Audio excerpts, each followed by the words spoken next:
Hello friends, welcome back to my channel. हाजिर हूँ एक नई लव स्टोरी लेकर। तो चलिए वीडियो को स्टार्ट करते हैं। कहानी की शुरुआत श्रावण से होती है, जो कि एक प्रिंसेस होती है और आज उसकी शादी होने जा रही होती है। पर तभी उसका दूल्हा उसके मॉम डैड को मार देता है, क्योंकि उसे थ्रोन चाहिए था। उसे यहाँ का राजा बनना था और श्रावण बेचारी बस अपनी आंखों के सामने अपने मॉम डैड को मरता हुआ देखती है। उसका फियांसी येजिंग बोलता है, मैं तुम्हारे मॉम डैड को मारकर यहाँ की सारी चीजें अपने कब्जे में ले चुका हूँ और अब तुम भी मेरी हो। और मेड्स को बोलकर वो उसे रूम में भेज देता है वेडिंग नाइट के लिए। यहाँ पर श्रावण रोते हुए बोल रही होती है, मॉम डैड मैं आपको तो बचा नहीं पाई, लेकिन खुद भी नहीं जीऊंगी। वो अपनी हेयर पिन को निकालकर खुद को मार लेती है। वहाँ पर एक मिरर होता है जिसके ऊपर उसका खून गिर जाता है। नेक्स्ट सीन में हमें शेन को दिखाया जाता है, जो कि गेम खेल रहा होता है। तभी श्रावण आकर उसके ऊपर अचानक से गिर जाती है। शेन उससे पूछता है, तुम हो कौन? श्रावण फटाफट से अपने कपड़े ठीक करती है और उसे एक चाटा धर देती है। बदतमीज लड़के, तुम्हारी हिम्मत कैसे हो गई प्रिंसेस के साथ फ्लर्ट करने की? शेन उसे बोलता है, क्या तुम्हारा दिमाग खराब हो गया है? तो श्रावण उसे एक और चाटा लगा देती है। शेन अपने दोनों गालों को पकड़कर बोलता है, लगता है तुम पागल हो गई हो। तुम खुद मेरे बेड पर आई हो और मुझे ही मार रही हो और मुझे ही बदतमीज भी बोल रही हो। श्रावण बोलते, तुमने मेरे साथ बदतमीजी की है, इसकी तुम्हें सजा मिलेगी। जिसके बाद वो उसका गला दबाने लग जाती है। शेन उसके दोनों हाथ पकड़कर उसे रोकता है और बोलता है, अगर तुम पागल हो तो मेंटल हॉस्पिटल जाओ ना। तो शेन की फियांसी जिंगशी वहाँ पर आ जाती है। वो इन दोनों को बोलती है, तुम लोग क्या कर रहे हो और तुम सच में मेरी पीठ पीछे मजे कर रहे हो ना? क्या तुमने सच में मुझे अपनी फियांसी समझा भी है या नहीं? अभी श्रावण उठती है, वो फिर से चिल्लाने वाली होती है, लेकिन शेन उसका मुंह बंद कर देता है। पुराने जमाने की प्रिंसेस, प्लीज मेरी बात को समझो। तभी श्रावण को यहाँ पर अच्छे से देखने के बाद समझ में आता है ये उसका पैलेस नहीं है, बल्कि वो गलती से कहीं और आ चुकी है। और फिर शेन जिंगसी को बोलता है, तुम अपने आप को मेरा फियांसी बोल भी कैसे सकती हो? तुम मेरे कजन के साथ सोई हो और ये मैं भूलूंगा नहीं। जिंगसी बोलती है, ये सच नहीं है, जरूर इस लड़की ने मेरे खिलाफ तुम्हें भड़का दिया है। ये बोलकर जिंगशी श्रावण को एक चाटा लगाने वाली होती है, लेकिन शेन उसका हाथ रोक लेता है। आखिरकार तुम्हें इतना ज्यादा गुस्सा क्यों आ रहा है? जिंगशी बोलती है, मैं तुम्हारी फियांसी हूँ और ये लड़की कौन है? भूलो मत, तुम सिर्फ मेरे हो। ये सुनकर श्रावण को भी अपने फियांसी की बात याद आ जाती है, उसने भी यही बोला था। श्रावण तो गुस्से में जिंगसी को एक चाटा लगा देती है। वो बोलती है, तुम्हारी हिम्मत कैसे हो गई मुझे मारने की? श्रावण बोलती है, अगर तुम बदतमीजी करोगी और झूठ बोलोगी तो तुम्हें चाटा ही मिलेगा ना। उसके बाद श्रावण उसे एक और चाटा लगा देती है और नीचे गिरा देती है। मैंने तुम्हें 2 चाटे इसलिए लगाए हैं ताकि तुम्हें याद आ जाए कि मैं एक प्रिंसेस हूँ और मुझसे तुम बदतमीजी नहीं कर सकती हो। जिंगशी तो उससे डर की मारी वहाँ से भाग जाती है और शेन ये सब देखकर बहुत ही ज्यादा उससे इम्प्रेस हो जाता है। तुम बहुत ही ज्यादा दिलचस्प हो। श्रावण उससे पूछने लग जाती है, वैसे तुम कौन हो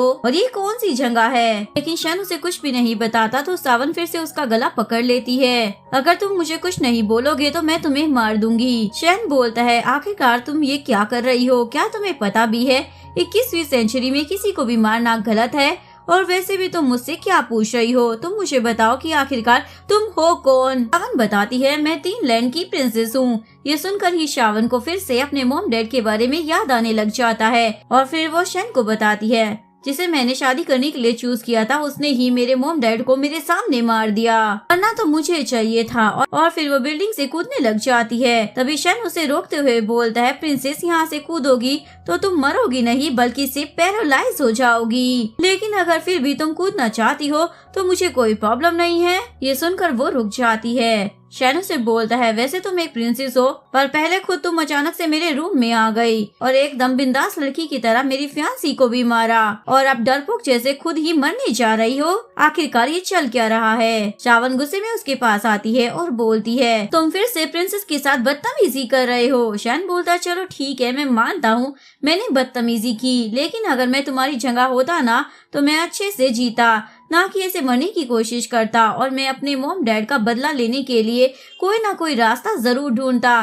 तुम्हें भी ऐसा ही करना चाहिए। जिसके बाद श्रावण इस बारे में सोचने लग जाती है। इतने में वहाँ पर शेन की फियांसी जिंगसी की आवाज आती है, जो कि शेन के डैड को यहाँ पर लेकर आ रही थी और उन्हें बताती है कि शेन उसे चीट कर रहा है। अच्छा हुआ अंकल आप टाइम पर आ गए, आपको मालूम भी है आपके बेटे ने एक लड़की को रूम में छुपा कर रखा हुआ है। इसके बाद ये दोनों शेन के रूम के बाहर आकर खड़े हो जाते हैं और अंकल उसे चुप रहने को को बोलते हैं। अंदर से शन और शावन की आवाजें आ रही होती है। शन बोल रहा होता है, क्या तुम जल्दी करोगी? वो बोलती है, क्या तुम्हें पता नहीं है कि लड़कियों को कपड़े पहनने में टाइम लगता है? इसी बोलती है, अंकल आपने सुना ना, देखो वो लोग क्या कर रहे हैं। तभी शन के डैड दरवाजे को नॉक करने वाले होते हैं, लेकिन शन खुद ही दरवाजा खोल देता है। जिसके बाद शन के डैड उससे पूछते हैं, आखिरकार तुम दोनों यहाँ पर क्या कर रहे हो? शन बोलता है, आपको इससे क्या फर्क पड़ता है कि मैं क्या कर रहा हूँ? और फिर वो अपने डैड को साइड कर शावन का हाथ पकड़कर उसे बाहर ले जाने लगता है, लेकिन डैड उसे रोकते हैं और चिल्लाने लग जाते हैं, पहले तो तुम गेम की वजह से अजीब हरकतें करते रहते हो और अब तुमने गेम खेलने के लिए एक लड़की को भी घर बुला लिया है। तुम इस लड़की के लिए अपनी फियांसी को भी भूल गए हो।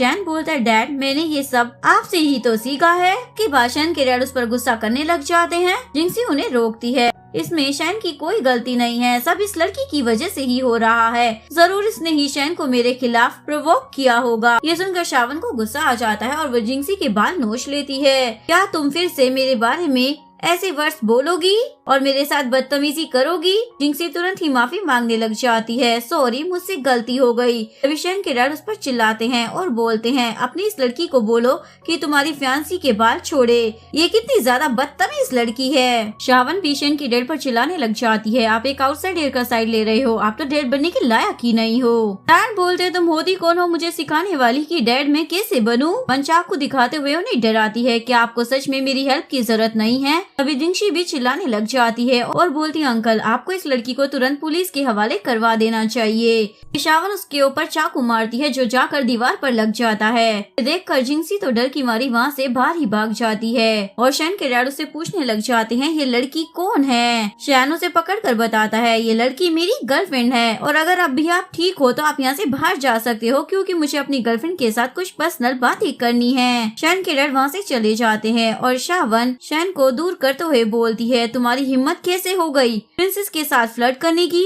शन उसका हाथ रोक कर बोलता है, तुम प्रिंसेस हो ना, इसलिए तुम्हें इतना गुस्सा नहीं करना चाहिए। और बोलती है, तुम तो अपनी खुद की प्रॉब्लम भी नहीं सॉल्व कर पा रहे हो तो तुम मेरी हेल्प क्या करोगे? शन बोलता है, हर चीज मारपीट कर ठीक नहीं की जाती है, कुछ चीजें हम प्लान कर भी कर सकते हैं। शावन उससे पूछती है, जो मिरर तुम्हारे पास है वो तुम्हारे पास कैसे आया? शन बताता है, वो मेरी ग्रैंडमा का है इसलिए मैं इसे यहाँ पर ले आया। शावन बताती है, सेम ऐसा ही मिरर मेरे पास भी है। ये सुनकर शन सोचने लग जाता है कि क्या ये लड़की उस मिरर की वजह से यहाँ मॉडर्न टाइम में आ गई है। शावन उसे बोलती है, मुझे वापस से अपनी दुनिया में जाना है जिसमें तुम्हें मेरी हेल्प करनी होगी। शन बोलता है, बिल्कुल मैं तुम्हारी हेल्प करूंगा, लेकिन इसमें 2 दिन लगेंगे। शावन पूछती है, क्यों? शन बोलता है, तुम्हें मेरी बात माननी ही पड़ेगी।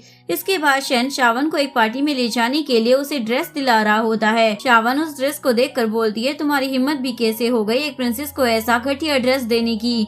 शन उसे बोलता है, जैसा मैं कह रहा हूँ ना वैसा ही करो, थोड़ी देर में ही इवेंट स्टार्ट होने वाला है। शावन उसकी बात मानकर ड्रेस पहन लेती है और बोलती है, तुम अपना प्रॉमिस भूलना मत। शन बोलता है, उसकी तो तुम बिल्कुल भी फिक्र मत करो। अभी सामने शन का कजन जाऊ आ जाता है। वो बोलता है, अरे तुम तो मेरी कजन हो ना, जो ऑलमोस्ट मुझे जेल पहुंचाने वाले थे, लेकिन तुम मेरा कुछ भी बिगाड़ नहीं पाए। और उसके बाद जाऊ अपने गार्ड्स के साथ मिलकर शन का बहुत ज्यादा मजाक उड़ाने लग जाता है और फिर वो शन को बोलता है, तुम मेरे एम्प्लॉयज की वजह से गुस्सा मत होना, ये लोग कुछ ज्यादा ही सच बोल देते हैं। शन भी इसे अच्छा जवाब दे देता है, लगता है तुम्हें बहुत भूख लगी है इसलिए तुम कुत्ते की तरह हरकतें कर रहे हो, लेकिन कोई बात नहीं, मैं तुम्हें बता दूं कि मैं कुत्तों से झगड़ा नहीं करता। उसे बोलता है, तुम्हारे डैड ने तुम्हें घर से निकाल दिया है इसीलिए तुम ऐसी हरकतें कर रही हो ना, देखो जरा अब तुम कुछ भी नहीं हो। और फिर वो शावन को भी बोलने लग जाता है, ये लड़की इस लड़के से दूर रहो जरा, तुम्हें पता भी है ये गरीब हो चुका है, ये तो तुम्हें कुछ दे भी नहीं सकता है, उल्टा तुम्हें ही इसे पालना पड़ेगा। उसके बाद शावन शन को बोलती है, अच्छा तो यही वो तुम्हारा कजन है ना जिसके साथ तुम्हारी फियांसी ने मिलकर तुम्हें चीट किया था? उसके बाद शावन जाऊ की बेइज्जती करने लग जाती है। वो बोलता है, तुम मेरी बेइज्जती कैसे कर सकती हो? लेकिन शावन उसे बोलती है, तुम्हारी हिम्मत भी कैसे हो गई मेरी तरफ उंगली उठाने की? और उसे मारकर नीचे गिरा देती है और फिर उसके हाथ के ऊपर से चढ़कर चली जाती है। इसके बाद शेन शावन को लेकर पार्टी में आ जाता है। यहाँ पर सभी लड़कियाँ शेन को ही देख रही होती है और सभी लोग सोच में पड़ जाते हैं आखिरकार शेन किस लड़की को अपने साथ लेकर आया है। वैसे ये दोनों साथ में अच्छे मैच लग रहे हैं। यहाँ पर शेन शावन को बिठा देता है। शावन उसे पूछती है तुम मुझे यहाँ पर क्यों लेकर आए हो, क्या ये जगह मेरे ब्रॉन्ज मिरर से रिलेटेड है? शेन बोलता है तुम उस ब्रॉन्ज मिरर के बारे में पता करना चाहती हो ना, एक ओल्ड मैन के जरिए तुम्हें पता लग जाएगा जो कि अभी यहाँ पर एक जेट पेंडेंट की बोली लगाने वाला है। शावन बोलते मैं समझ गई, हमें उसे वो जेट का पेंडेंट लेना है क्योंकि उसके जरिए ही हम ब्रॉन्ज मिरर तक पहुँच सकते हैं ना। शेन स्माइल करता है और बोलता है वैसे प्रिंसेस तुम हो तो बड़ी इंटेलिजेंट, लेकिन क्या तुम्हारे पास पैसे हैं? शावन बोलती है मेरे पास तो नहीं है, लेकिन मुझे पता है तुम्हारे पास पैसे हैं। शेन बोलता है लेकिन वो तो मेरे पैसे हैं। शावन बोलती है क्या तुम मेरी बात नहीं सुनोगे? शेन मान जाता है और बोलता है मैं सुनूंगा और मैं तुम्हारे लिए उसे खरीद दूंगा। शावन बोलती है तुम्हें तो अपने आप को बहुत ज्यादा लकी समझना चाहिए कि तुम्हें प्रिंसेस के लिए पैसे खर्च करने का मौका मिल रहा है। शेन बोलता हाँ मैं तो बहुत लकी हूँ, इसके लिए शुक्रिया प्रिंसेस। इसके बाद जेट पेंडेंट की बोली लगना स्टार्ट हो जाती है, पर यहाँ पर शेन से ज्यादा बोली उसकी कजन साओ ने लगा दी होती है जो कि उसी की फियांसी जिंगशी के साथ बैठा हुआ होता है। जाओ उस बोली को जीतने ही वाला होता है। ये देखकर शावन बोलती है ये तुम क्या कर रहे हो, इसको और बढ़ाओ। शेन बताता है मेरे पास और पैसे नहीं है प्रिंसेस। शेन बोलती है मैं तो सच में तुम पर भरोसा नहीं कर सकती हूँ और वो फिर बहुत ज्यादा बोली लगा देती। देखकर शेन की तो होश उड़ जाते हैं, उसका हाथ नीचे करने लगता है मेरी माँ इतने पैसे कहाँ से लाओगी। वो बोली को जीत जाती है। देखकर जाओ को तो बहुत ही ज्यादा गुस्सा आ जाता है। वो सभी के सामने शेन के बारे में बताने लग जाता है तो बहुत ही ज्यादा गरीब है, उसके पास इतने ज्यादा पैसे कहाँ से आएंगे पे करने के लिए, जरूर ये यहाँ पर सभी का वक्त बर्बाद करने के लिए आया है। शावन बोलते लेकिन हम लोग पैसे दे सकते हैं। जियाओ बोलते चलो बैट लगाते हैं, अगर तुम पैसे नहीं भर पाई तो आज रात तुम्हें मेरी बनना होगा। शावन बोलती है मेरे पास पैसे नहीं है लेकिन मेरे पास ये हेयर पिन है, इतनी ज्यादा महंगी है कि इसके बदले में मैं ये जेट का पेंडेंट खरीद सकती हूँ। निशी तो उसका मजाक उड़ाने लग जाती है तुम इस मामूली सी हेयर पिन से क्या ही कर लोगी, क्या लग रहा है ये 100 मिलियन का होगा। जियाओ उन दोनों का मजाक उड़ाने लग जाता है अभी भी वक्त है जाकर अपना थोपड़ा छुपा लो। तभी शेन बोलने लग जाता है तुम्हें कैसे पता ये हेयर पिन 100 मिलियन की है ही नहीं। जियाओ बोलता है ठीक है तुम्हें अपनी बेइज्जती कराने का शौक चढ़ा है तो भला मैं क्या कर सकता हूँ। मैं अभी मिस्टर लू को यहाँ बुलाता हूँ जो कि इस जेट पेंडेंट के ओनर है, जरूर तुम्हारे इस हेयर पिन को देखकर पहचान लेंगे। मिस्टर लू वहाँ पर आ जाता है जिसके बारे में शेन बता रहा होता है जो कि ब्रॉन्ज मिरर के बारे में जानते हैं। शावन तो उसे देखकर याद करने लग जाती है ये तो फादर जेन है। मिस्टर लू शावन के हाथ में उस हेयर पिन को देखकर पूछते हैं क्या मैं इसे ले सकता हूँ। उसके बाद वो हेयर पिन को लेकर अच्छे से देखने लग जाते हैं और जिंगशी बोलती है ये लड़की तो एक नंबर की चालू है, किसी भी आदमी को अपना फादर बोल रही है। लू उसे बोलता है अपना मुंह बंद रखो, तुम्हें मालूम भी है ये गोल्ड का पीस कितना ज्यादा कीमती है, ये लगभग 1000 साल पुराना है। अब बोलता है अंकल कहीं आपको कोई गलतफहमी तो नहीं हो गई है या फिर ऐसा तो नहीं है कहीं उसने आपको डैड बोल दिया इसलिए आप उसकी साइड ले रहे हो। लेकिन मिस्टर लू तो उसे डांटने लग जाते हैं जिसके बाद जियाओ वहाँ से जाने लगता है। लेकिन शेन बोलता है तुमने इतने सारे लोगों के सामने मुझसे शर्त लगाई थी, तुम हार गए तो यहाँ से भाग रहे हो। लेकिन जाओ तो चुपचाप वहाँ से चला जाता है। इसके बाद मिस्टर लू शावन को उस हेयर पिन को वापस कर देते हैं और बोलते हैं क्या मैं इस हेयर पिन की ओरिजिन के बारे में आपसे बात कर सकता हूँ। बोलते हैं बिल्कुल मुझे भी आपसे कुछ बात करनी थी। इवेंट खत्म होने के बाद वो मिस्टर लू से बात करने के लिए पहुँच जाती है। वो उन्हें बोलती है अभी मुझे इस हेयर पिन से ज्यादा इम्पोर्टेंट टॉपिक के बारे में आपसे बात करनी है और वो उन्हें ब्रॉन्ज मिरर को दिखाती है। उसे देखते ही मिस्टर लू को पुरानी चीजें याद आने लग जाती है, उन्हें चक्कर आते हैं और वो बेहोश हो जाते हैं। ये देखकर ये दोनों तो घबरा जाते हैं और जल्दी से मिस्टर लू को लेकर हॉस्पिटल पहुंच जाते हैं। हॉस्पिटल से बाहर आने के बाद शेन शावन को बोलता है तुम इनकी इतनी ज्यादा फिक्र मत करो, उनकी कंडीशन इतनी भी ज्यादा सीरियस नहीं है। तभी सामने से जियाओ बहुत सारे गुंडों को साथ लेकर आ जाता है और वो शेन को बोलता है आज तुमने मेरी बेइज्जती की है ना, इसलिए मैं इसका बदला लूंगा और फिर तुम खुद मेरे साथ चलकर ग्रैंडपा से माफी मांगोगे। उसके बाद जियाओ अपने सारे गार्ड्स को इन लोगों को मारने का ऑर्डर दे देता है, लेकिन शावन तो चुटकियों में सभी को मारकर नीचे गिरा देती है। ये देखकर शैन तो बहुत ही ज्यादा खुश हो जाता है कि उसके पास एक फाइटर गर्ल आ गई है। उसके बाद शावन ज़ियाओ के पैरों में भी मार कर उसे नीचे गिरा देती है। ज़ियाओ से बोलते ये तुमने क्या किया, मैं तुम्हें मार दूंगा। वो बोलती है तुम मुझे क्या मारोगे, और वो फिर से उसे मारने के लिए जा रही होती है, लेकिन शैन उसका हाथ पकड़ कर उसे रोक देता है। क्या तुम भूल गई हो, मैंने तुम्हें कहा था ना ये 21वीं सेंचुरी है और यहाँ पर तुम किसी को ऐसे नहीं मार सकती हो। नेक्स्ट सीन में शावन घर आने के बाद बाथरूम में डूबकर मरने की कोशिश कर रही होती है। तभी शैन जल्दी से इसे बाहर निकालता है और चिल्लाता है तुम ये क्या कर रही हो। शावन भी चिल्लाने लग जाती है तुमने मुझे रोका क्यों, एक तो तुम खुद कुछ कर नहीं पाए और अब मैं कुछ करने की कोशिश कर रही हूँ तो तुम मुझे रोक रहे हो। शैन बोलता है अच्छा तो तुम खुद को मारने की कोशिश कर रही हो और तुम चाहती हो मैं तुम्हें मरने दूँ। शावन बोलती है तुम क्या बकवास बातें कर रही हो, मैं कहीं नहीं मर रही हूँ, मैं तो टाइम क्रॉस करने की कोशिश कर रही हूँ। मैंने टीवी में देखा था, शो में यही दिखाया था, ऐसे पानी में जाने से इंसान दूसरी सदी में पहुँच जाता है। शैन पूछता आखिरकार तुमने ये कौन से ड्रामे से सीखा था। शावन उसे जल्दी से दिखाने लग जाती है। ये देखकर शैन बोलता है तुम इतनी भी ज्यादा स्मार्ट नहीं हो, टीवी में बस ड्रामा देखो। ये बोलकर वो वहाँ से जाने लगता है। शावन चिल्लाकर पूछती है तुम्हारा मतलब क्या है। इसके बाद दोनों साथ में बैठकर ड्रिंक करते हैं। शावन बोलते तुम मुझे अपने बारे में कुछ बताओ। वो बोलता है ऐसा बताने लायक कुछ भी नहीं है।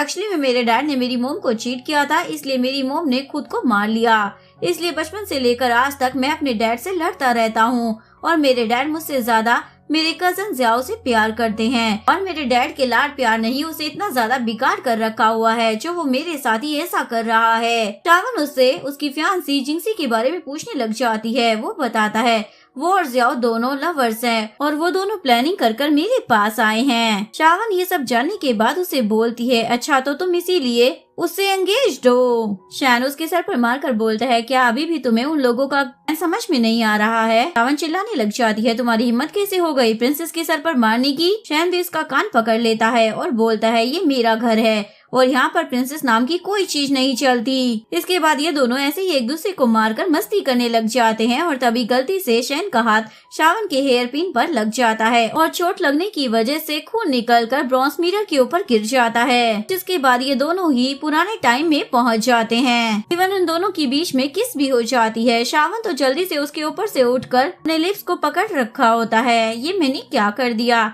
ओशेन तो सोच रहा होता है ये मैं कौन सी जगह पर आ गया हूँ। तभी इन दोनों को आवाज आती है कि राजा वहाँ पर आ रहे हैं। जैसे ही एजिंग वहाँ पर आता है शावन उसे पकड़ लेती है और चाकू से उसे डराते हुए बोलती है देखते हैं तुम्हें यहाँ पर बचाने के लिए पहले कौन आएगा। एजिंग तो बहुत ही ज्यादा डर जाता है प्लीज मुझे मारना मत। बोलती है तुमने मेरी आंखों के सामने मेरे पेरेंट्स को मार दिया और मेरी पूरी जगह पर कब्जा भी कर लिया। ये सब होने के बाद तुम्हें क्या लगता है मैं तुम्हें छोड़ दूंगी। ये बोलकर उसे मारने जा रही होती है पर शैन यहाँ आकर उसे रोक लेता है और बोलता है क्या तुम अपने बदले के लिए किसी को मारना चाहती हो या फिर खुद फंसना चाहती हो। देखो मैं तुम्हारी हेल्प करना चाहता हूँ लेकिन इसके लिए तुम्हें मेरी बात सुननी ही होगी। शावन बोलती है अच्छा ठीक है बोलो। तो शैन उसे बोलता है इसे मार दो, ये इसी लायक है, इसने जो किया है उसकी सजा तो इसे मिलनी ही चाहिए। सिंह बोलने लग जाता है प्लीज मुझे मारना मत, लेकिन शावन तो चाकू लेकर उसकी तरफ बढ़ रही होती है और बेचारे के मेन पार्ट को ही हट कर देती है। शैन बोलता है ये इतनी जोर से चिल्ला रहा है गार्ड्स यहाँ पर आते ही होंगे। के बाद ये दोनों भागते हुए बाहर आ जाते हैं। शावन शैन के हाथ में मिरर देखकर पूछती है तुम इस मिरर को कब उठा कर ले आए। शैन बताता है जब तुम उस खूनी को मार रही थी ना तभी। शावन उससे पूछने लग जाती है वैसे तुम मुझे उसे मारने क्यों नहीं दे रहे थे। शैन बोलता है अब उसे मारने की क्या जरूरत है, तुमने जो उसके साथ किया उसके बाद वो कभी राजा नहीं बनने वाला और अब हम दोनों को मिलकर याद करना होगा कि वहाँ से हम यहाँ पर कैसे आ गए। जरूर दोनों दुनिया में ट्रेवल करने के लिए खून की जरूरत पड़ रही है। शावन बोलती है मैं यहाँ पर वापस आ गई हूँ तो मेरा वहाँ पर वापस जाने का इरादा नहीं है और वैसे इन सब चीजों का तुमसे कोई लेना देना भी नहीं है तो तुम वापस जा सकते हो। शैन बोलता है अभी तो मैंने पुरानी जिंदगी का थोड़ा सा भी मजा नहीं लिया तो मैं वापस कैसे जा सकता हूँ। वैसे तुम्हारा आगे का क्या प्लान है। वो बोलती है मुझे पैलेस में जाना है। तो वो पूछता है क्या तुम्हें यहाँ से बाहर निकलने का रास्ता पता है। शावन बोलती हाँ मुझे यहाँ से एक सीक्रेट रास्ता पता है लेकिन वहाँ जाने से पहले मुझे एक इम्पोर्टेंट काम करना है। इसके बाद शावन अपने ग्रैंड मदर को बेहोश कर देती है और उसे एक अपने गार्ड के साथ लिटा देती है और शैन से बोलती है तुम्ही ने कहा था ना हमें किसी को मारना नहीं चाहिए तो मैंने अपना बदला लेने के लिए उससे ज्यादा स्पेशल तरीका किया और मेरा बदला भी पूरा हो गया। अब इनकी जिंदगी जीते जी नर्क हो जाएगी, क्योंकि ये भी मेरे पेरेंट्स को मारने के प्लान में शामिल थी। शैन बोलता है तुम तो सब कुछ बहुत जल्दी सीख चुकी हो। जिसके बाद शावन शैन को अपने गार्ड के कपड़े दे देती है और उसे जल्दी से उन्हें पहनने के लिए बोलती है। दूसरी तरफ हमें ये जिंग को दिखाया जाता है जो अपना ट्रीटमेंट करवा रहा होता है और अपने गार्ड को बोल रहा होता है इस बारे में किसी को भी पता नहीं लगना चाहिए। नेक्स्ट मॉर्निंग मेड जब ग्रैंडमा को उठाती है तो उन्हें पता चलता है वो तो रात भर अपने गार्ड के साथ सो रही थी। के बाद ये बात हर जगह फैल जाती है। यहाँ पर शावन अपने मिनिस्टर से मिलने के लिए गई होती है और वो उन्हें बोलती है वो वापस कोर्ट में आना चाहती है और वो उसे एजिंग के बारे में भी बता देती है। अब वो किसी लायक नहीं बचा है तो वो राजा कैसे बन सकता है। इसके बाद शैन शावन से इस बारे में पूछता है क्या मुझे सच में यही कपड़े पहनकर घूमना पड़ेगा।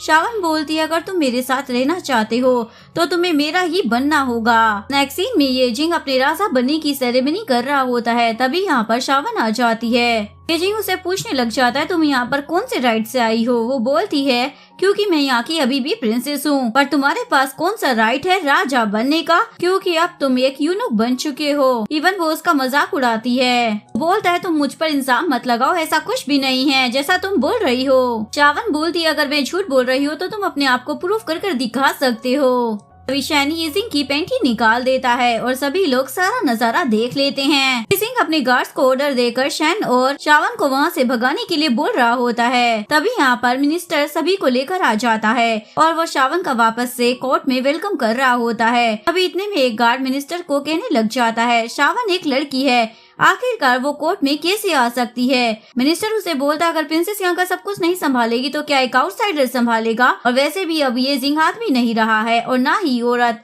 आखिरकार ये राजा कैसे बन सकता है। सभी लोग इस बारे में बात करने लग जाते हैं और शावन की साइड हो जाते हैं। अगर ये क्यून बनेगी तो वही हमारे देश के लिए अच्छा रहेगा और देश की सारी चीजें देश में ही रहेंगी, लेकिन अगर एक आउटसाइडर इन लोगों को संभालेगा तो ये सही नहीं होगा। तभी ये जिंग का गार्ड सभी को धमकी देता है अगर वो लोग राजा के अगेंस्ट जाएंगे तो मैं उन्हें नहीं छोड़ूंगा। तभी शावन जल्दी से जिंग के ऊपर चाकू रखकर इन लोगों को धमकी देती है। उसके बाद वो शैन और मिनिस्टर के साथ वहाँ से चली जाती है। मिनिस्टर उससे पूछता है अब तुम क्या करना चाहती हो, तो शावन उसे अपने प्लान के बारे में बता देती है कि आप सभी जगह ये खबर फैला दो कि मैं वापस आ चुकी हूँ। मिनिस्टर ये काम करने के लिए चला जाता है। उसके बाद शावन शैन को बोलती है तुम मेरे साथ चलो, हमें एक इम्पोर्टेंट काम करना है। के बाद वो उसे खेत में लेकर आ जाती है और बोलती है लोगों की जिंदगी खाना होता है, अगर खाने की चीजें जल्दी जल्दी उगेगी तो कितना अच्छा होगा ना। शैन बोलता है तुम क्या चाहती हो कि मैं क्या करूं। शावन बोलती है मैंने वो देखा था, तुम्हारे उस जमाने में सब कुछ एडवांस था, तो मैं तुम्हें यहाँ पर इसलिए लेकर आई हूँ क्योंकि तुम्हें कोई ना कोई तरीका जरूर पता होगा अनाज की प्रोडक्शन को बढ़ाने का। शैन उसे बताने लग जाता है कि उसे क्या करने की जरूरत है। उसके बाद वो सारी चीजों का अरेंजमेंट करने चली जाती है। शैन सोच रहा होता है मैं एक फाइनेंस का स्टूडेंट हूँ, यहाँ पर आकर देखो ना सब्जियाँ उगा रहा हूँ। इसी में शावन एक पार्टी का अरेंजमेंट कर रही होती है और वो अपने गार्ड्स को बोलकर सभी को इनविटेशन भिजवा देती है। जाने के बाद जिंग को तो काफी ज्यादा गुस्सा आ जाता है। शावन की बच्ची की हिम्मत कैसे हो गई यहाँ पर पार्टी अरेंज करने की। इसके बाद वो अपने गार्ड को ऑर्डर देता है उस लड़की को जाकर मार दो। इनमें शावन पालकी में बैठकर कहीं जा रही होती है। गार्ड्स उसके ऊपर हमला कर देते हैं तो ये सभी से लड़ने लग जाती है। लड़कियां तो उसे देखती ही रह जाती हैं, ये लड़की कितनी ज्यादा पावरफुल है। एक बार पार्टी में सभी लड़कियां आ जाती हैं। शैन सभी को मेडिसिन दे रहा होता है। देखकर सभी लड़कियां पूछने लग जाती हैं ये क्या हो रहा है। शावन बताती है ये स्मॉल पॉक्स का इंजेक्शन है, इसे लगाने से हमें कभी भी बीमारी नहीं होगी। ये सुनकर सभी लोग खुश हो जाते हैं और शावन की तारीफ करने लग जाते हैं कि वो यहाँ के लोगों के लिए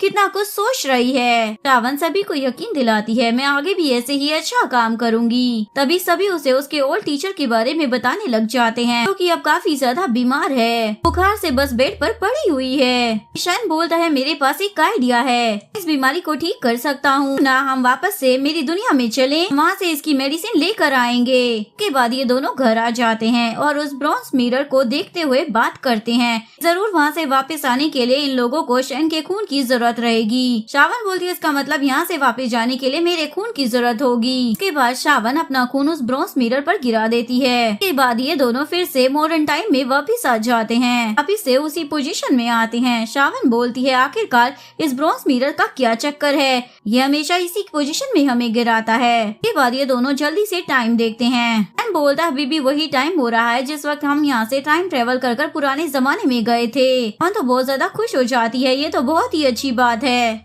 जल्दी से मेडिसिन लेकर वापस से उसी टाइम में चले जाते हैं कि हम लोग जल्दी से मेरी टीचर को बचा सके। तभी शैन उसे रोक कर बोलता है जरा देखो तो सही टाइम कितना हुआ है, रात हो चुकी है। टाइम पर सारी मेडिकल शॉप बंद हो गई होंगी और अब तुम मेरी दुनिया में आ ही गई हो तो क्यों ना तुम कोई चीज को अपने साथ लेकर ही चलो। बोलती है मैं तुम लोगों से ना बहुत ज्यादा जेलस हूँ, तुम लोगों के पास बहुत ज्यादा एडवांस टेक्नोलॉजी है लेकिन वो सब इतना ज्यादा हैवी है कि मैं उन्हें वहाँ पर नहीं लेकर जा सकती हूँ। बोलता है क्या तुम्हें सीट्स नहीं लेने हैं खेतों के लिए? वैक्सीन में ये लोग शॉपिंग पर जाते हैं। शैन बोलता तुम और भी मेडिसिन ले लो ताकि वापस जाकर तुम टीचर के अलावा और भी लोगों का इलाज कर सको। तो बहुत ही ज्यादा खुश हो जाती है, जितनी ज्यादा मेडिसिन मुझे मिल जाएगी उतना ज्यादा अच्छा होगा। पर शैन के डैड टपक पड़ते हैं और उसे चाटा मार कर बोलते हैं मुझे तो यकीन ही नहीं हो रहा है मेरे पास तुम जैसा बेटा कैसे हो सकता है। ये देखकर शावन को बहुत ही ज्यादा गुस्सा आ जाता है और वो शैन के डैड को रिटर्न में एक और चाटा लगा देती है और बोलती है आपकी हिम्मत भी कैसे हो गई मेरे मैन को टच करने की। शैन के डैड उसे बोलते हैं ये कैसी लड़की है जो मुझे मार रही है, क्या तुमने ऐसी लड़की को अपनी गर्लफ्रेंड बनाया हुआ है?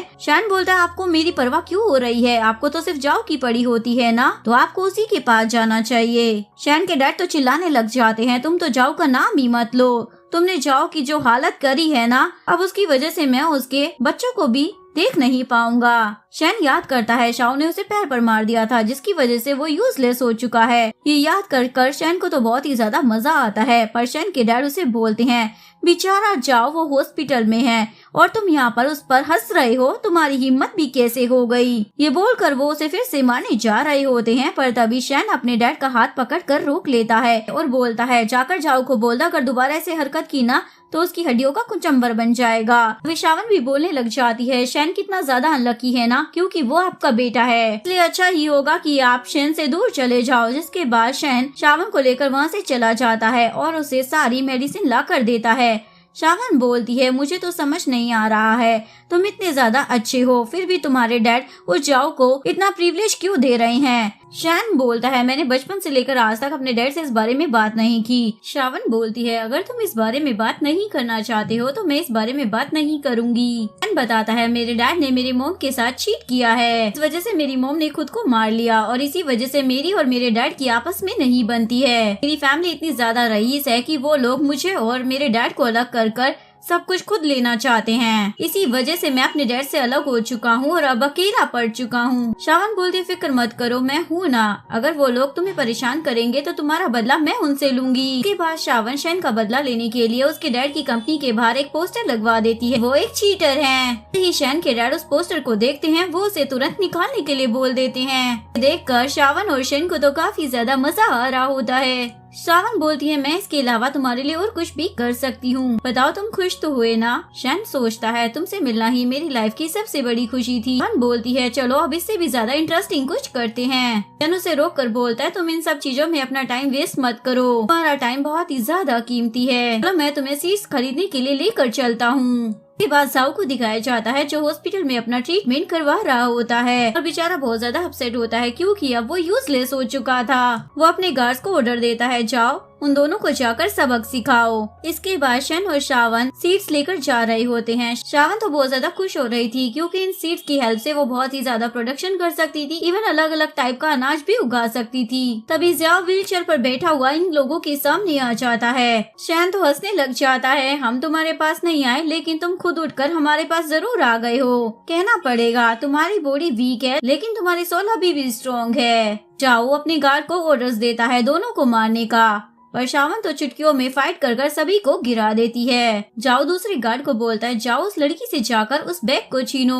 फिर ये गार्ड उस बैग को छीनने की कोशिश करता है और सारे सीड्स नीचे गिर जाते हैं। ये देखकर शावन को काफी ज्यादा गुस्सा आ जाता है और वो उसे चाटा मारकर नीचे गिरा देती है। उसके बाद वो चाकू उठाकर जाओ को मारने जा रही होती है लेकिन शैन जल्दी से उसे रोक लेता है और बोलता है तुम इस गंदे इंसान को मारकर अपने हाथ गंदे मत करो। शावन शैन की बात मानते हुए ज़ियाओ को बस डरा के यहाँ से चली जाती है। इसके बाद ज़ियाओ हॉस्पिटल में होता है और शैन के डैड से मिलने के लिए आए होते हैं। ज़ियाओ तो एक्टिंग करने लग जाता है अंकल मेरी तो जिंदगी बर्बाद हो गई है लेकिन आपको मेरी हालत की वजह से अपने बेटे पर गुस्सा नहीं करना चाहिए और जानबूझकर शैन के डैड को भड़का रहा होता है। इसके बाद डैड को अपने बेटे पर गुस्सा आने लग जाता है। मुझे उसे सबक सिखाना ही होगा, नहीं तो मैं उसका डैड नहीं। नेक्स्ट सीन में शावन और शैन सारी मेडिसिन खरीदने के बाद घर आ जाते हैं और शावन काफी ज्यादा थक गई होती है। शैन बोलता है हमने सारी चीजें खरीद ली है तो थकना तो था ही ना। जिसके बाद ये दोनों खुश हो जाते हैं वापस जाने के लिए, लेकिन तभी शैन को उसके असिस्टेंट का कॉल आ जाता है। वो उसे बताता है उसका बहुत ज्यादा लॉस हो चुका है। बहुत सारे लोगों ने आपके साथ डील करने के लिए मना कर दिया है। जरूर कोई उन सब पर प्रेशर डाल रहा है, जिसकी वजह से सभी हमारे साथ काम करने के लिए मना कर रहे हैं। ये सुनकर शैन बोलता है मैं अभी ऑफिस पहुंच रहा हूँ। कॉल कटने के बाद शैन इस बारे में शावन को भी बता देता है। जाओ हॉस्पिटल में है ना, तो मेरे डैड मुझे सबक सिखाने के लिए ये सब कुछ कर रहे हैं, इसलिए मुझे तुरंत ही ऑफिस जाना पड़ेगा कंपनी की प्रॉब्लम को हैंडल करने के लिए।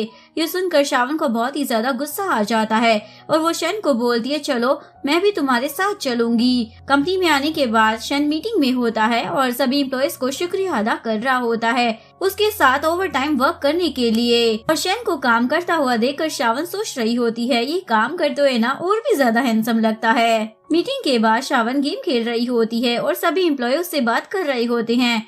वो लोग उससे पूछते हैं तुम्हारा और बॉस का क्या रिलेशनशिप है, क्योंकि बॉस पहली बार किसी लड़की को ऑफिस लेकर आए हैं। जरूर तुम उनकी फ्रेंड होगी, लेकिन आगे चलकर तुम बॉस की गर्लफ्रेंड भी बन सकती हो। ये सुनकर शावन तो बहुत ही ज्यादा खुश हो रही होती है। तभी शैन आकर पूछता है तुम लोग यहाँ पर क्या बातें कर रहे हो। जिसके बाद सभी एम्प्लॉय जल्दी से अपने कामों पर लग जाते हैं और शावन बोलती है वो सभी तुम्हारी तारीफ कर रहे थे। शैन बताता है आज रात एक इम्पोर्टेंट पार्टी है और उसमें तुम्हें भी मेरे साथ चलना होगा। इसके बाद शावन अपने मेकअप रूम में तैयार होने के लिए आती है और शैन से पूछती है क्या इस पार्टी में तुम्हारे प्रोजेक्ट के इन्वेस्टर भी आने वाले हैं। शैन बोलता हाँ, लेकिन मैं प्रोजेक्ट डील के लिए तुम्हें अपने साथ नहीं लेकर जा रहा हूँ। शावन बोलती है तुम बहुत ही मिस्टीरियस हो, लेकिन चलो मैं एक प्रिंसेस होने के नाते पार्टी में चलने के लिए तैयार हूँ।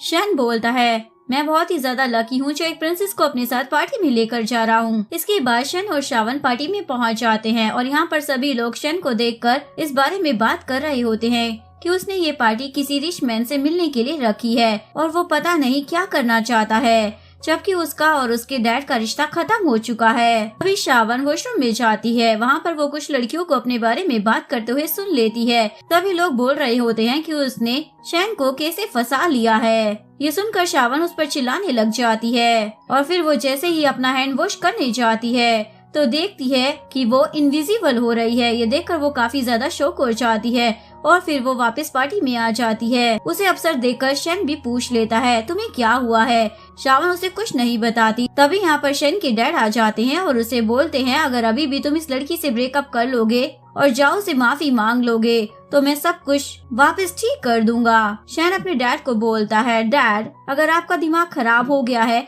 तो आपको जाकर ठीक करवा लेना चाहिए। डैड बोलते हैं तुम्हें ज्यादा उड़ने की जरूरत नहीं है, देखो मेरे अलावा तुम्हारी कोई और हेल्प नहीं कर सकता है, इसलिए तुम अच्छे से सोच लो क्या तुम सिर्फ इस लड़की की वजह से अपने इतने सालों की मेहनत को खराब करना चाहते हो। उसके बाद शैन को गुस्सा आता है और वो शावन को यहाँ से लेकर जा रहा होता है, पर शावन नहीं मानती। डैड बोलते हैं अगर अभी भी तुम मेरे बेटे का अच्छा चाहती हो ना तो उसका पीछा छोड़ दो। शैन अपने डैड को चुप रहने के लिए बोल देता है, लेकिन शावन उसे ही चुप करा देती है और उसके डैड को बोलती है आपको अच्छे से पता है ये आपके बेटे की इतनी सालों की मेहनत है, फिर भी आप इसे बर्बाद करना चाहते हैं। डैड बोलते हैं ऑफ कोर्स ये मेरा बेटा है और मैं इसकी मेहनत को खराब नहीं कर रहा हूँ, मैं बस चाहता हूँ कि वो अपनी गलती माने और तुम्हारा पीछा छोड़ दे, फिर मैं उसकी हेल्प करूंगा ही ना। शावन बोलते अगर आपका बेटा ना बोल दे तो आप क्या करोगे, उसे बर्बाद कर दोगे ना। बस आपको झूठ ही तो बोलना आता है। एक तरफ आप बोल रहे हो कि आप अपने बेटे का अच्छा चाहते हो और दूसरी तरफ आप उसे हर्ट करने का सोच रहे हो। डैड बोलते भला मैं अपने बेटे को हर्ट क्यों करूँगा, तुम कुछ भी बकवास मत करो। शावन बोलती है मैं सच ही तो कह रही हूँ, आपने अपने बेटे को धमकी दी है उसे बर्बाद करने की और इसीलिए मुझे आप जैसे डैड के ऊपर बहुत ज्यादा गुस्सा आ रहा है। और मन में सोच रही होती है वैसे भी मेरे पास ज्यादा टाइम नहीं बचा है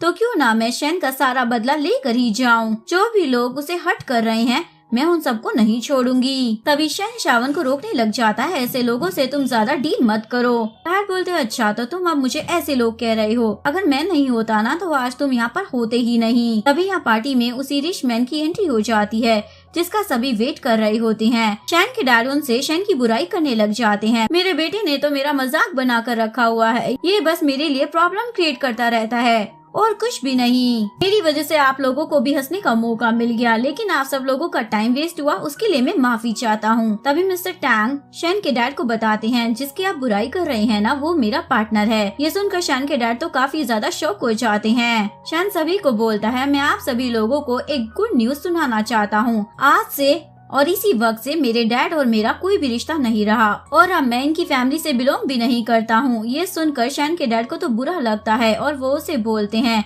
आखिरकार तुम ऐसा कैसे कर सकते हो, मैं तुम्हारा डैड हूँ। शैन बोलता है, आप मेरे डैड बनने के लायक ही नहीं हो। डैड बोलने लग जाते हैं, तुम बस इस लड़की की वजह से मुझसे रिश्ता तोड़ रहे हो ना, तुमने इस लड़की के लिए अपनी फियांसी को भी चीट किया, आखिरकार तुम ये सब क्यों कर रहे हो। इवन डैड तो उसकी मोम की बुराई भी करने लग जाते हैं, जिसके बाद शैन को काफी ज्यादा गुस्सा आ जाता है और अपने डैड को बोलता है, आप ना मेरी मोम का नाम भी मत लेना।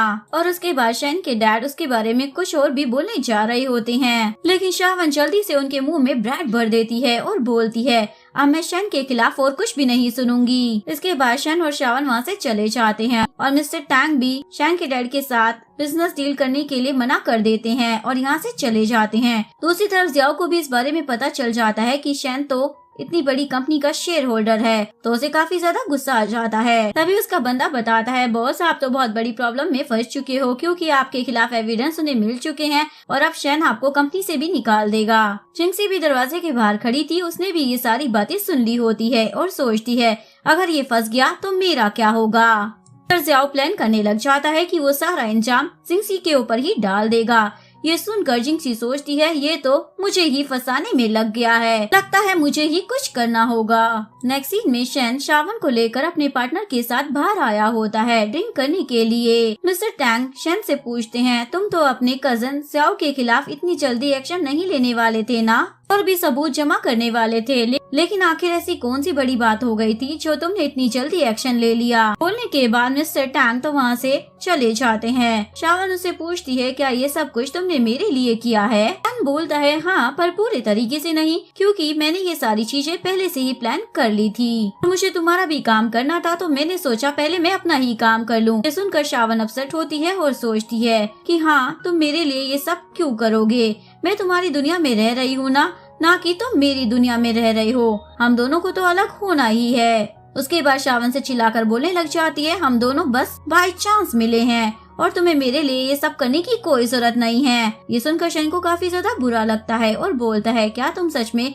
हमारे रिलेशनशिप को बस यूं ही भूल जाओगी। शावन अपसेट होकर जल्दी से ड्रिंक कर लेती है और शैन उसे रोकता है, ये ड्रिंक बहुत ही ज्यादा स्ट्रॉन्ग है, लेकिन शावन तो टल्ली हो जाती है, शैन को किस करने लग जाती है। शैन उसे रोक कर बोलता है, तुम क्या हरकतें कर रही हो। शावन उसे पूछती है, तुम मुझे पसंद नहीं करते हो ना। फिर वो अचानक से उससे दूर हो जाती है और बोलती है, अच्छी बात है, ऐसे हमें अलग होने में भी दिक्कत नहीं होगी। लेकिन तभी अचानक से वो उसे किस कर लेता है और बोलता है, अब तुम्हें समझ आया मेरी प्रिंसेस, मैं तुम्हें पसंद करता हूँ। उसके बाद ये दोनों ही किस करते हुए रूम में आ जाते हैं। दूसरी तरफ शैन के डैड को दिखाया जाता है, जो कि एक होटल रूम में आए होते हैं और जिंक्सी भी उनका पीछा करते हुए उनके साथ आ जाती है और वो शैन के डैड को बोलती है, मैं शैन की वजह से काफी ज्यादा अपसेट हूँ, क्या आप मुझसे बात कर सकते हो। जिसके बाद शैन के डैड उसे अंदर ले लेते हैं। वो शैन के डैड को ड्रंक हालत में देखकर सोच रही होती है, ये मेरे लिए अच्छा मौका है इतनी रिच फैमिली में आने का। इसके बाद वो उनके साथ नाइट स्पेंड कर लेती है। नेक्स्ट मॉर्निंग जैसे ही शैन की नींद खुलती है तो वो जाकर किचन में देखता है शावन उसके लिए एग फ्राई कर रही होती है।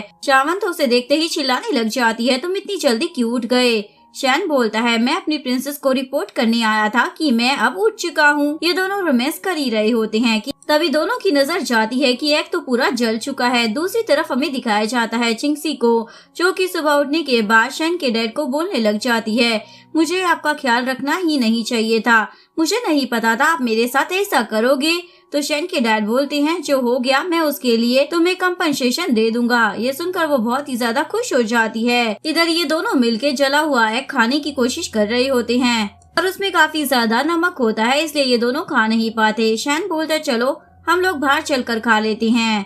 इसके बाद ये दोनों बाहर जाकर अपनी डेट एंजॉय करते हैं और वापस आने के बाद शेन शावन को कुछ चीजें सिखा रहा होता है। तभी इतने में शेन को उसकी असिस्टेंट की कॉल आती है और वो उसे बताता है कि उसकी फियांसी चिंगसी अब उसके डैड के साथ होटल रूम में है। शेन बोलता है, रहने दो, मुझे इन सब के बारे में नहीं जानना है। शावन तो हंसने लग जाती है, पहले तुम्हारी फियांसी तुम्हारी कजन की लवर बन गई और अब वो तुम्हारी स्टेप मॉम बनने जा रही है। सच में अगर तुम्हारी ये स्टोरी बुक में आ गई ना तो बहुत ही ज्यादा सीरियस हो जाएगी। शैन बोलता है, तुम्हें मेरे ऊपर जोक्स बनाकर मजा आ रहा है ना, और वो उसे अपनी करीब कर लेता है। आज रात हम लोग फिर से डेट पर चलेंगे। इसके बाद शैन शावन को एक ज्वेलरी स्टोर में लेकर आ जाता है। वो बोलती है, तुमने तो कहा था हम डेट पर चलेंगे, तो यहाँ आने का क्या मतलब है? वो बोलता है, क्या तुम मेरी हेल्प कर सकती हो? मेरे लिए एक वेडिंग रिंग सिलेक्ट कर दो। अब ये मत बोलना कि तुम मुझसे शादी नहीं करना चाहती और ना ही रिंग सिलेक्ट करोगी। जिसके बाद शावन वेडिंग रिंग सिलेक्ट करने लग जाती है। तभी इतने में शैन के डैड यहाँ पर उससे मिलने के लिए आ जाते हैं। शावन बोलती है, मैंने आपको बोला था ना, अब दोबारा शैन को परेशान करने के लिए मत आना, तो यहाँ क्यों आए हो? डैड बोलते हैं, तुम में तो जरा भी तमीज नहीं है। शैन बोलता है, मेरा और आपका रिश्ता अब खत्म हो चुका है। डैड बोलते हैं, मुझे तुमसे बात करनी है। वैसे भी तुम मेरे इकलौते बेटे हो, चाहे जो मर्जी हो जाए,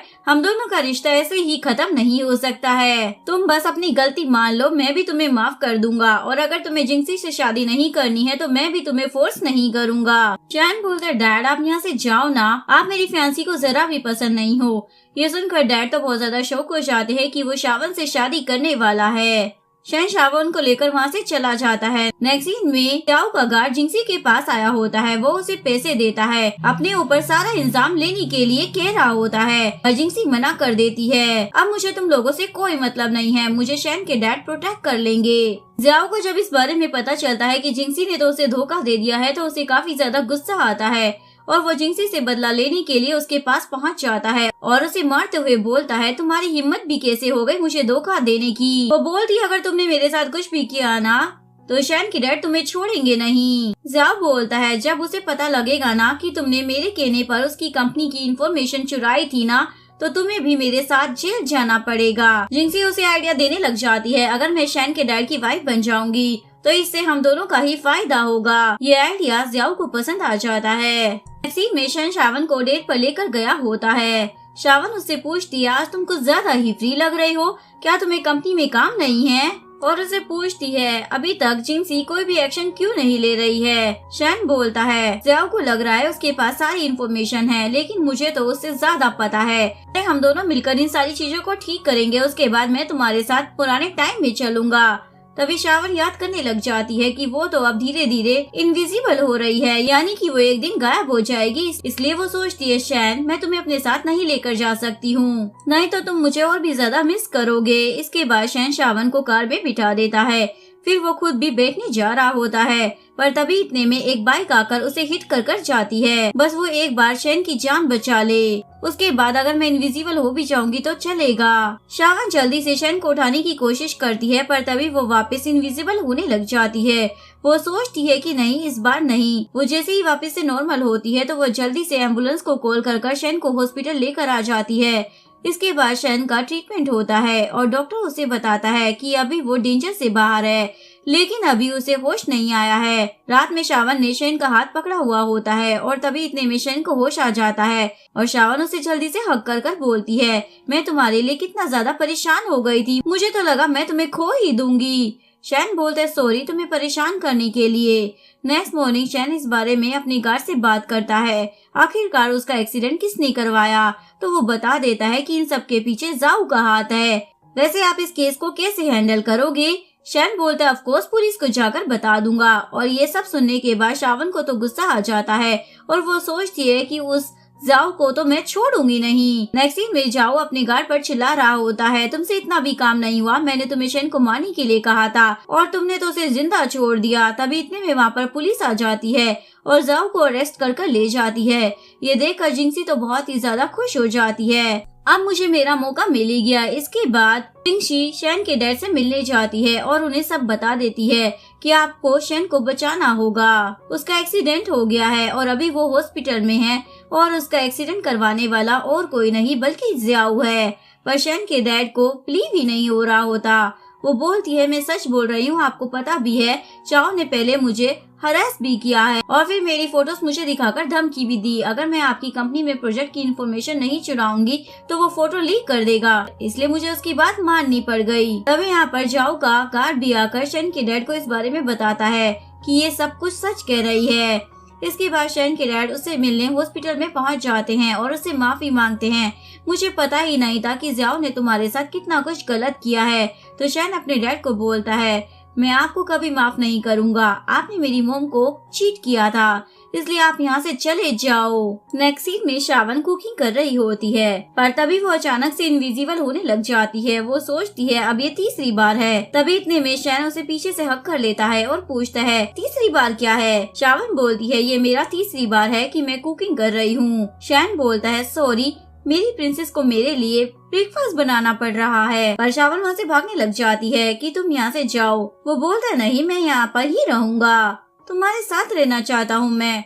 वो बोलती है, अगर तुम यहाँ पर रहोगे तो मैं डिस्ट्रैक्ट हो जाऊंगी। और वो उसे किचन से बाहर करने के बाद सोचती है, मुझे जल्दी करना होगा, मैं और रिस्क नहीं ले सकती हूँ। यहाँ पर रुककर मुझे सबसे पहले अपने मॉम डैड का बदला लेना है। और उसे किचन से बाहर करने के बाद सोच रही होती है, मुझे जल्दी करना होगा, मैं यहाँ पर और रहने का रिस्क नहीं ले सकती हूँ, मुझे सबसे पहले अपने मॉम डैड का बदला लेना है, और ये किए बिना मैं यहाँ पर वापस नहीं आऊंगी। रात में शावन उस ब्राउन्स मिरर को देखकर सोचती है, मुझे वहाँ पर जाने के लिए शैन के खून की जरूरत है, मुझे कैसे भी कर उसे बिना पता लगे उसका खून लेना ही होगा। जिसके बाद शावन शैन को ब्लड चेकअप के बहाने हॉस्पिटल लेकर आ जाती है और वहाँ पर वो डॉक्टर से बात कर सीक्रेटली उसका ब्लड ले लेती है।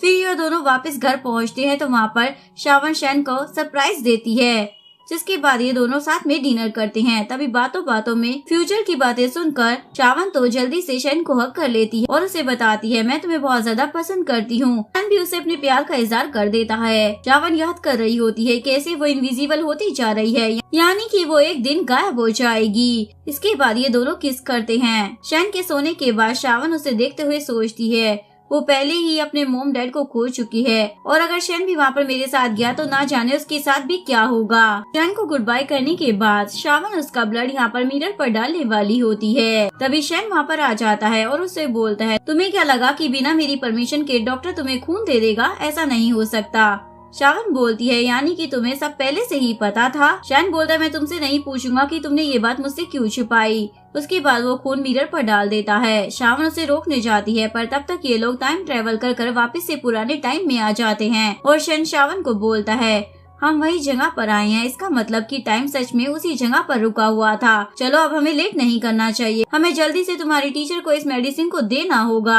शावन उस पर गुस्सा करने लग जाती है, तुम मेरे साथ यहाँ पर क्यों आए हो? वो बोलता है, अब तो मैं यहाँ पर आ चुका हूँ, इसलिए ये सब बोलने का कोई फायदा नहीं है, वैसे भी लेट हो रहा है, हमें तुम्हारी टीचर के पास जाना चाहिए। शावन उसे रोक कर बोलती है, ये मेडिसिन तो कोई और डिलीवर कर देगा, अभी हमारे पास उससे भी ज्यादा इम्पोर्टेंट काम है। शैन पूछता, वो क्या है? शावन बोलती है, तुम्हें कपड़े चेंज करने होंगे और गार्ड के कपड़े पहनने होंगे। इसके बाद शावन एक रेस्टोरेंट पहुंचती है और शैन को बताती है कि यहाँ पर उसने किसी सो नाम की लड़की को इनवाइट किया हुआ है। एक्चुअली में वो येजिंग की खास सोल्जर जेन की बेटी होती है और वो अपने डैड से नफरत करती है क्योंकि उन्होंने उसके लवर को उसके सामने ही मार दिया था। इसके बाद सू से मिलने के लिए पहुंच आती है और पूछती है, तुमने मुझे यहाँ पर क्यों बुलाया है? शावन बोलती है, मुझे रिवेंज चाहिए और इसमें तुम ही मेरी हेल्प कर सकती हो, मुझे येजिंग और तुम्हारे डैड दोनों से ही बदला लेना है। सू भी उसकी बात मान जाती है, जिसके बाद शावन शैन को बोलती है, हम दोनों लड़कियां मिलकर उन दोनों को मार देंगे। शैन बोलता है, क्या सच में हमें उस लड़की पर ट्रस्ट करना चाहिए? शावन बोलती है, बिल्कुल, वैसे भी गेम तो अभी स्टार्ट हुआ है और इस गेम को मैं ही जीतूंगी। इसके बाद हमें एजिंग के खास ज्वेलर जेन को दिखाया जाता है, यानी कि सू के डैड को, कि अपनी बेटी की शादी अब एजिंग से कराने का प्लान कर रहे होते हैं ताकि वो इस जगह की क्वीन बन जाए, क्योंकि अगर इनकी खुद की बेटी क्वीन बन जाएगी तो इन्हें भी काफी ज्यादा पावर मिलेगी। तभी वहाँ पर सू आ जाती है और एक्टिंग करने लग जाती है, डैड अब मैं शादी करने के लिए तैयार हूँ। और शावन अपने प्लान के हिसाब से येजिंग और उसके सोल्जर जेन के खिलाफ एक दूसरे के मन में नफरत डाल देती है ताकि दोनों एक दूसरे से झगड़ा करे। फिर इसके बाद शावन को ये गुड न्यूज मिल जाती है कि उसका प्लान काम कर रहा है और वो बहुत ही ज्यादा खुश हो जाती है और इस बारे में शैन को भी बता देती है। शैन बोलते है कि तुम्हारा प्लान था तो काम तो करना ही था ना। फिर दोनों ही किस करने लग जाते हैं। नेक्स्ट मॉर्निंग शावन की नींद खुलती है और वो जैसे ही शैन को टच करती है तो वो इनविजिबल हो जाती है। शन की जैसे ही नींद खुलती है तो उसे शावन यहाँ पर नहीं दिखती, तो वो बाहर चला जाता है। फिर शावन वापस से विजिबल हो जाती है और सोचती है यानी मैं आज पूरी तरीके से गायब हो गई थी। इसका मतलब ये है कि इस चीज का मेरे दूसरी दुनिया में जाने का कोई लेना देना नहीं था। तभी शन वापस आ जाता है और उसे बोलता है तुम कहाँ चली गई थी, मैं कब से तुम्हें ढूंढ रहा था। वो बोलती है मैं बस यहाँ पर छुपी हुई थी। और फिर वो शावन को हक कर लेती है और बोलती है अगली बार से अगर मैं ऐसे छुप जाऊँ ना तो तुम मुझे ढूंढ लोगे। नेक्स्ट सीन में आसू और एजिंग की शादी होती है, पर ये सब सोल्जर जिंग का प्लान होता है और वो यहाँ पर एजिंग को मारने की कोशिश करता है। एजिंग भी उससे लड़ रहा होता है और इन दोनों को लड़ता हुआ देखकर शावन का प्लान तो कामयाब हो जाता है और वो इन लोगों को बता देती है कि इन सब के पीछे वही थी। लेकिन तभी यहाँ पर सू अपने डैड को चाकू मार देती है और उनसे बोलती है आपने अब तक बहुत ही ज्यादा गलत काम किए हैं। अभी तक आपने मेरा भी टूल की तरह यूज किया है, सिर्फ पावर पाने के लिए। उसके बाद शावन एजिंग को मारने आ जाती है और वो उससे भीख मांगने लग जाता है। तो वो बोलती है जब मेरे मोम डैड को तुमने मारा था ना तब तो तुमने ये सब नहीं सोचा था। उसके बाद शावन एजिंग को मौत की सजा सुना देती है और गार्ड्स को उसे यहाँ से ले जाने के लिए बोल देती है। फिर शावन यहाँ की एम्परर बनने जा रही होती है। फिर फादर शावन से पूछता है क्या तुम सच में यहाँ की एम्परर बनोगी, तुम तो एक लड़की हो ना। शावन बोलती है आपको क्या लगता है मैं यहाँ का राज संभाल नहीं पाऊंगी। उसके बाद यहाँ की एम्परर बनने के बाद शावन यहाँ की सारी चीजें बहुत ही अच्छे से हैंडल करती है। सभी लोग उसकी तारीफ करते हैं। शावन शन के साथ बहुत ही ज्यादा खुश होती है और वो अपने मॉम डैड को याद करते हुए बोलती है मुझे मेरा मैन मिल गया है जो बहुत ही ज्यादा प्यार करता है मुझसे। के बाद शावन नोटिस करती है कि वो फिर से डिसअपीयर हो रही है और उसके पास ज्यादा टाइम नहीं है। जिसके बाद शावन सू को बात करने के लिए बुलाती है और उसे समझाती है जब मैं यहाँ से चली जाऊंगी तो तुम्हें ही यहाँ का एम्परर बनकर सब कुछ संभालना होगा। उसे लेटर और बुक देकर बोलती है जब तुम इन्हें पढ़ोगी ना तो तुम खुद ही समझ जाओगी कि तुम्हें सारी चीजें कैसे हैंडल करनी है। मेरे मिनिस्टर भी तुम्हारी हेल्प करेंगे। इसी में शन शावन का दिया हुआ काम कर रहा होता है। शावन वहाँ पर आ जाती है और बोलती है तुमने मेरे लिए बहुत सारे काम किए हैं लेकिन मैंने अभी तक तुम्हें यहाँ पर कोई भी जगह नहीं घुमाई है। आज मैं तुम्हें घुमाने लेकर चलूंगी। इसके बाद ये दोनों साथ में अच्छा टाइम स्पेंड करते हैं और शावन तो शन को ही देखे जा रही होती है और बोलती है चलो हम तुम्हारी दुनिया में वापस चलते हैं। शावन बोलता है अभी तो तुम्हें कोर्ट में बहुत सारे काम है ना, तो तुम ऐसे कैसे जा सकती हो। शावन बोलती है क्योंकि मैं बहुत ज्यादा थक चुकी हूँ, मैंने बहुत ज्यादा काम किया है, वहाँ की और भी जगह घूमना चाहती हूँ, वहाँ पर टाइम स्पेंड कर बहुत कुछ सीखना चाहती हूँ। के बाद फिर से ये टाइम ट्रेवल कर मॉडर्न टाइम में आ जाते हैं। शावन सेन से बोलता है क्यों ना हम दोनों शादी कर लेते हैं। वो भी हाँ बोल देती है। इसके बाद दिखाया जाता है कि शन की नजर मिरर पर पड़ती है जो कि टूटा हुआ होता है।